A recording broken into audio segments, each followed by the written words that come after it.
Labadiena. Labadiena. Pasakosime apie svajonių augalą. Gal kiekvienas sodininko svajonių augalą. Ta augalas, kuris gražiai žydi, kurio nereikia purkšti, kurio nereikia genėti, kuris kasmet dera, kuris gali augti pavėsė, kitų medžių pavėsė. Jau stebuklingas, taip ir? Argi tai būna? Kurio augas turi maistinių ir vaistinių savybių, nu ir labai puošia aplinką. Nu, ar tokių būna, taip ir? Jo, tai ne obelis, ne kriaušė, ne slyva, kur ten ir pjūklelis, ir ten ir žiedgraužis, ir mes būtent prie tokio augalą stovim. Tai yra geltonžiedė sėdula. Pats augalas kilęs ne iš Lietuvos, paplitęs Ukrainoje, Pietų Rusijoje, Vidurinėje Azijoje.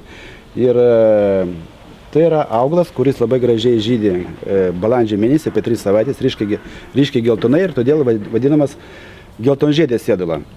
Kiti gal maišo su sėdula, kuri yra kaip dekoratyvinis augalas. Ten yra visiškai kitokie augalai ir vaisiai yra nuodingi ir ten naudojami gyvatorių. Mes apie tai nepasakosime, nieko bendra tai neturi.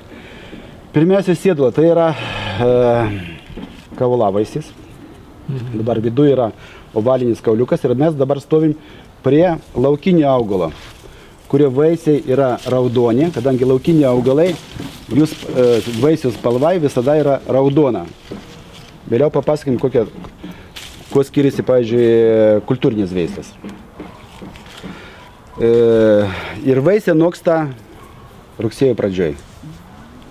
Rugsėjo pradžioj, rugpjūčio pabaigoje. Ir priklausomai nuo rūšių atmainų, tas dėrėjimas tęsiasi apie 3 savaitės. Kai vaisiai nubyra, kai vaisiai sunoksta, viskas nubyra. Ir reiktų rinkti nuo žemės. Galima rinkti nuo medžio, bet tada vaisius reiktų palaikyti 3-4 dienas, kol jie bus minkšti. Jo, iš medžio iš karto kitokie. Kitokie ir neturi skonio. Gal tai kitus ir gazdina, kadangi skina nuo medžio kokie rūgštus. Iš tikrųjų reiktų patiesti kokią plėvelę arba apačioje, kad būtų švarus gazonas ir tada rinkti nuo žemės, išplauti ir parodysim dabar, kaip yra surinkti vaisiai ir kaip tas atrodo. Dabar iš karto toks klausimas. Pasakei, kad iš pietų atėjo šitas augalas, ar ne įšala pas mus? Kaip jaučiasi? Bet pilnai mes dabar Vilniaus apylinkėse randamės ir jokių pašalimų nėra. Yra veisės, kurios puikiai pas mus Lietuvoje auga ir dera. Tegul, pavyzdžiui, kitiem asocijuojasi, pavyzdžiui, ten su Krymu, ten, pavyzdžiui, buvai Kryme, ten, rusiškai kizil, ten, tai ar lyg taip pietų augalas. Bet pas mus Lietuvoje puikiai tas augalas yra puikiai aklimatizuotas. Ir, kaip matot... Jūs matot, čia labai didelis derlius. Nu, čia yra, kol kas parodysim dar geresnį vaizdą. Dabar kaip dauginasi iš sėklų, iš kauliukų. Kauliukai dygsta ne pirmais metais, antrais, trečiais metais. Kokie sunkumai dauginimo? Dygsta antrais, trečiais metais. Pirmais metais gal kokį 10% tik tai būna sodinukų. Dėl ko taip sunkiai dygsta? Kadangi labai storas kevalas yra. Galima, žinoma, ten nesustosim prie tokio smulkimo. Ir seinukai pradeda derėti 6-7 metais. Todėl nusipirkus, pavyzdžiui, 1-2 metų, sodinuką tikrai reikės palaukti 4-5 metus, kol pradės derėti. Dabar kaip galima pagreitinti tą derėjimą? Tai būtent reiktų dauginti vegetatyviškai. Tai yra ir dauginti veislės. Daug metų bandėm skiepyti, kadangi esame tokie neblogi skiepimo specialistai, bet tas nepasitvirtino. Reiktų akiuoti. Pasirodo, geltonžiedė sėdula puikiai yra akiuojama. Ir tai padauginti augalai dera 2-3 metais. Dabar parodysim būtent veislės, kurios yra akiuotos ir kurios padauginti vegetatyviškai. Gražiausias. Tai dabar, koks yra skirtumas, pavyzdžiui, veislinės sėdulos ir laukinės. Čia laukinė, čia veislinės. Skiriasi Uogos. 2-3 Dvigubai, trigubai. Trigubai. Dabar pagal formą, matot, kad jau yra liktai kriaušės formas, ne ovalo formas. Dabar veislės gali būti ir kitokių spalvų. Gali būti oranžinės spalvos, gali būti geltonos. Tai Iš karto parodom. gal parodom prie augalo. Einam prie...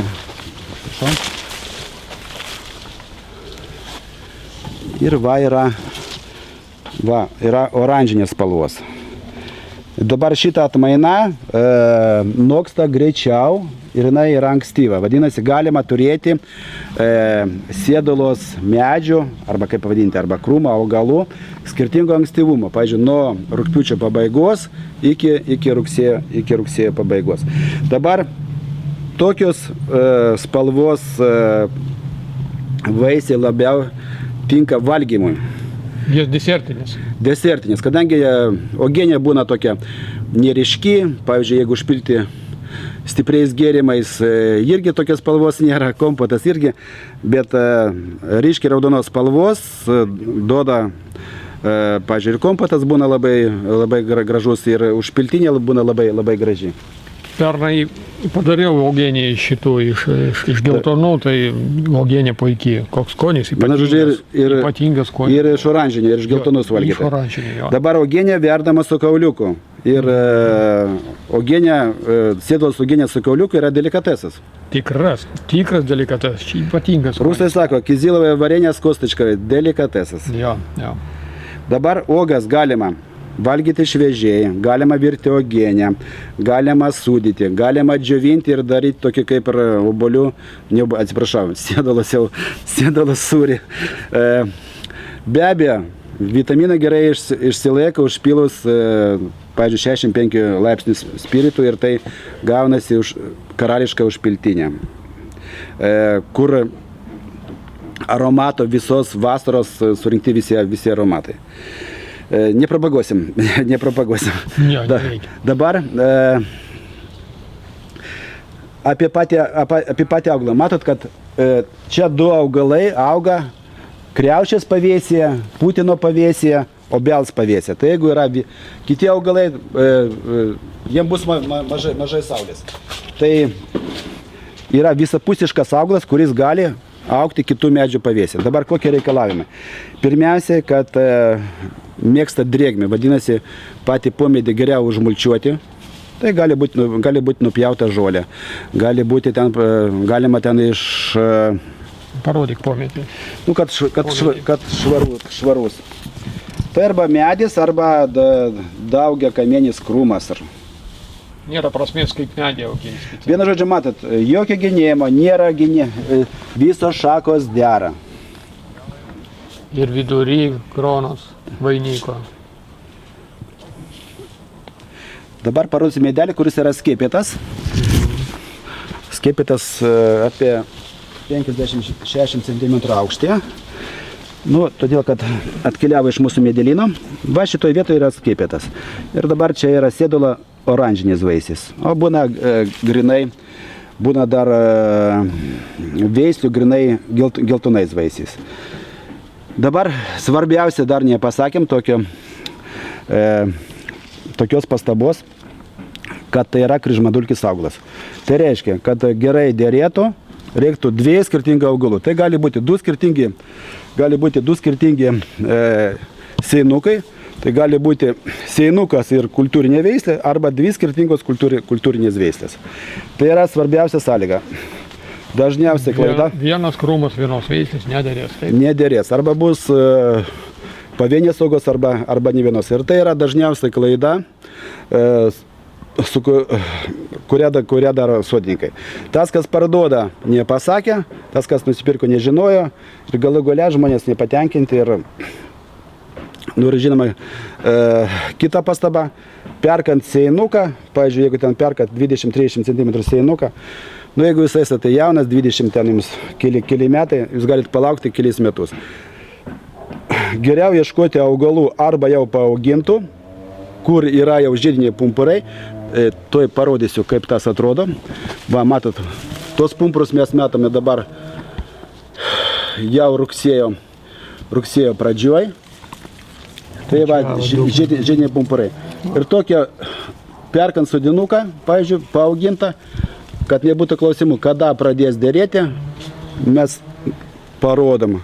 Sekančiais metais pradės derėti. Be abejo, idealiai, kad perkat jau su vaisiais. Dabar parodysim, kaip atrodo akiuoti augalai ir kaip jie vystosi. Neseniai akiuoti. Tai praeitais metais. Čia yra praeitų metų akiavimas, dabar yra 2 metų augaliukas. Va yra akiavimo vieta. Čia yra seinukas. Iki čia. Iki čia.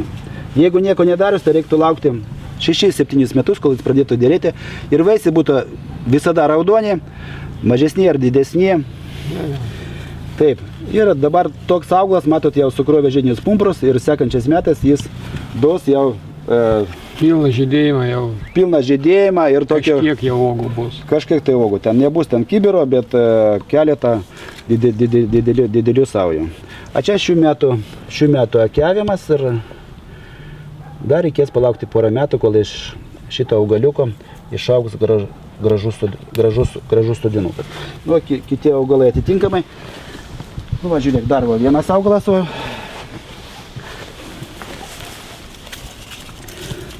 Va, čia akiavimo vieta, čia nupjautas tas šipas. Va. Ir labai gražiai išaugs.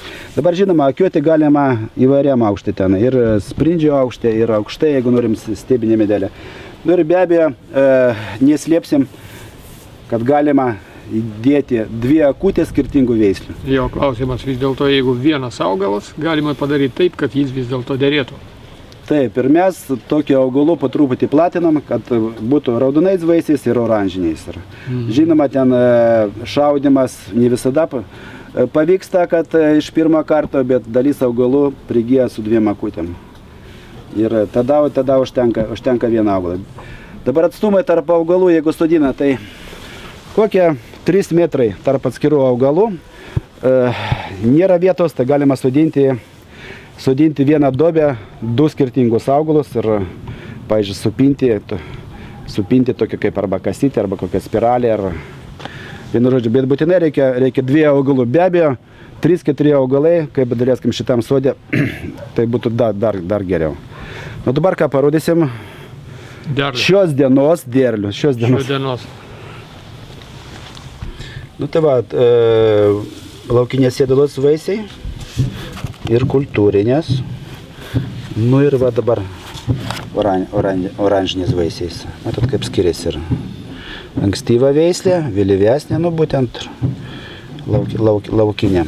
Čia uogos jau, kurios pagulėjo, kurios jau sunoko visiškai, jos minkštos yra. Ką noriu pasakyti, jeigu yra galimybė, reiktų ieškoti visgi veislių kultūrinių. Ir labai svarbu, kad jeigu mes pasėsim šį kauliuką, tai visiškai nebūtinai, kad užaugs ir po to derės būtent šitą veislę. Gali skirtis forma. Gali būti smulkesnis. Yra dar kitas kelias – sėti kultūrinių veislių kauliukus ir išaugs tikrai vaisiai didesni negu laukiniai. Vis tiek didesni bus. Vis tiek didesni. Kultūrinių veislių sėjinukai bus didesni. Bet jie yra labai įvairūs pagal formą, pagal derėjimo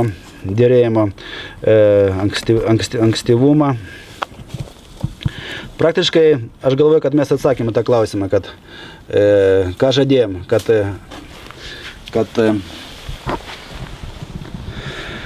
jokių purškimų, jokių lygų, jokių kenkėjų, jokių genėjimo. Nežinau, belieka surinkti vaisius ir... Ne, visų pirma, belieka pasodinti. Na kągi, Romai, man atrodo, kad jau viską papasakojai. Viską. Gal ne, vis dėlto ne viską nepapasakosi. Ir dabar tavo linkėjimai mūsų sodinkams. Apart obilų, kriaušių, slyvų, lazdynų, šermukšnių tikrai yra dar vienas puikus augalas – geltonžiedė sėdula. kurį rasit, gal ir geriausia, aš iš tikrųjų galima skirti geriausią vietą, kadangi jinai tenkina mūsų poreikius, vaisiai yra valgomi, augalas tikrai labai dekoratyvus, nereiklus. Nu, belieka pasodinti bent 2 augalus ir po 2-3 metų džiaugtis derliumi. Ko jums ir linkime. Viso gero.